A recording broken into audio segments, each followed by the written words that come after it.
بسم اللہ الرحمن الرحیم۔ دوستو، حضرت خواجہ حبیب اجمیر بڑے جلیل القدر اولیاء میں سے ہوئے ہیں۔ طریقت میں آپ حضرت خواجہ حسن بصری کے خلیفہ تھے۔ ابتدا میں بہت دولت مند تھے، لیکن سود خور تھے۔ ہر روز سود کا تقاضا کرنے کے لیے جاتے، جب تک وصول نہ کرتے مقروض کو نہ چھوڑتے۔ ایک روز کسی مقروض کے گھر گئے، لیکن وہ گھر پر موجود نہ تھا۔ اس کی بیوی نے کہا کہ اس کے پاس قرض ادا کرنے کے لیے رقم موجود نہیں ہے، البتہ بکری ذخن کی ہے، اس کی گردن موجود ہے جو ہم نے گھر پر پکانی ہے، لیکن آپ اس عورت سے بکری کا گوشت زبردستی لے آئے اور گھر پہنچے کہ بیوی سے کہا کہ یہ سود میں ملی ہے، اسے پکا لو۔ بیوی نے کہا کہ آٹا اور لکڑی بھی ختم ہے۔ اس نے کہا کہ بندوبست کر کے لے کے آتا ہوں۔ آپ دوسرے قرض داروں کے پاس گئے اور یہ چیزیں بھی سود میں لے آئے۔ جب کھانا تیار ہو گیا تو کسی سوالی نے آواز دی کہ بھوکا ہوں، کچھ کھانے کو دو۔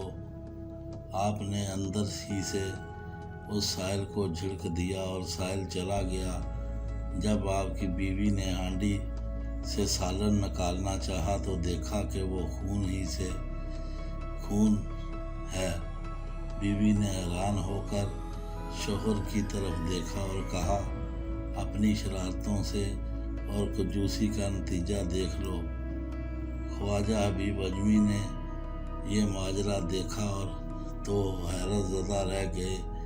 اس واقعے نے آپ کی زندگی میں انقلاب برپا کر دیا۔ اسی وقت سابقہ بے روی سے توجہ کی۔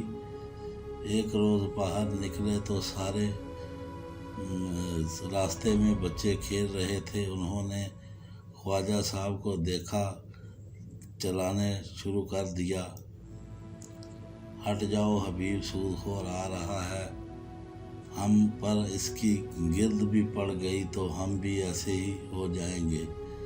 یہ سنا تو تڑپ اٹھے، ندامت سے سر جھکا لیا اور کہنے لگے، اے رب، بچوں تک تو میرا حال ظاہر فرما دیا۔ خواجہ حسن بصری کی خدمت میں حاضر ہو کر توبہ کی، سب قرض داروں کو قرض معاف کر دیا، اپنا سارا مال اسباب راہ خدا میں دے ڈالا، عبادت و ذکر الہی میں مصروف ہو گئے، صائم الدہر اور قائم اللیل رہنے لگے۔ کچھ عرصہ بعد ایک دن پھر انہیں لڑکوں کے پاس سے گزر ہوا تو انہوں نے آپس میں کہا، خاموش رہو، حبیب العابد جاتے ہیں۔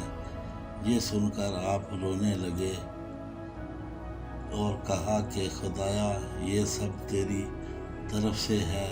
جب اس طرح عبادت کرتے ایک مدت گزر گئی تو ایک دن بیوی نے شکایت کی کہ ضرورت کیسے پوری کی جائے گی۔ آپ نے فرمایا کہ اچھا، کام پر جاتا ہوں، مزدوری جو ملے گی لے آؤں گا۔ چنانچہ آپ دن بھر گھر سے باہر رہ کر عبادت کرتے اور شام کو گھر واپس آ جاتے۔ بیوی انہیں خالی ہاتھ دیکھتی اور کہتی کہ یہ کیا معاملہ ہے؟ آپ فرماتے ہیں کہ میں کام کر رہا ہوں، جس کا کام کر رہا ہوں وہ بڑا سخی ہے، کہتا ہے وقت آنے پر خود ہی اجرت دے دیا کروں گا، فکر نہ کرو۔ لہٰذا مجھے اس سے مانگنے ہوئے شرم آتی ہے۔ وہ کہتا ہے کہ ہر 10ویں دن روز مزدوری دیا کروں گا۔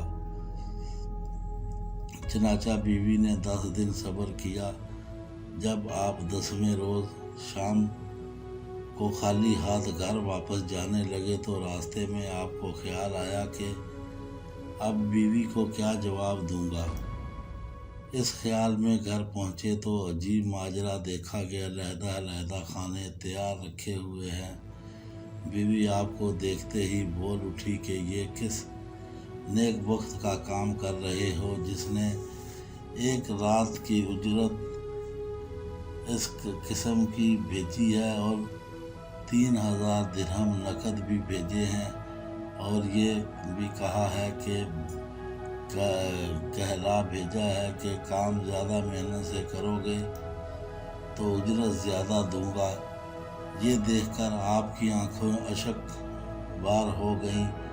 خیال گزرا کہ خدایا پاک نے آپ ایک گناہ گار بندے کی 10 روز کی عبادت کا یہ صلہ اگر زیادہ حضور کرم میں عبادت کروں تو نہ جانے کیا دے گا۔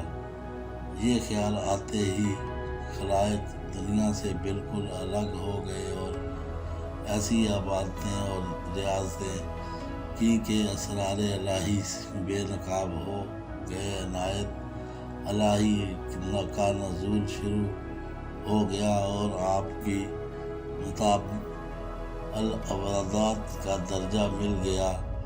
خدایا میری توبہ۔ حاصل حقیقت یہ ہے کہ حق تعالیٰ کسی کی محنت کو رائگاں نہیں جانے دیتا، بے شک وہ جتنی محنت کرے گا اسے قدر وہ صلہ پائے گا۔ اس واقعے سے ہمیں یہ سبق ملتا ہے کہ ہم اپنے گناہوں سے سچی توبہ کر کے واپس لوٹیں گے تو رب تعالیٰ ضرور ہمیں قبول فرمائے گا۔ اس لیے مایوس نہیں ہونا چاہیے بلکہ سچی توبہ کر لینی چاہیے، اسی میں ہماری نجات ہے۔ رب تعالیٰ ہم سب کو علم کرنے کی توفیق عطا فرمائے، آمین ثم آمین۔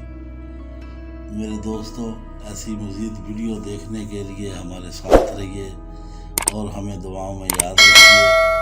سبسکرائب کریں اور بیل آئیکن کا بٹن ضرور دبائیں۔ اللہ حافظ۔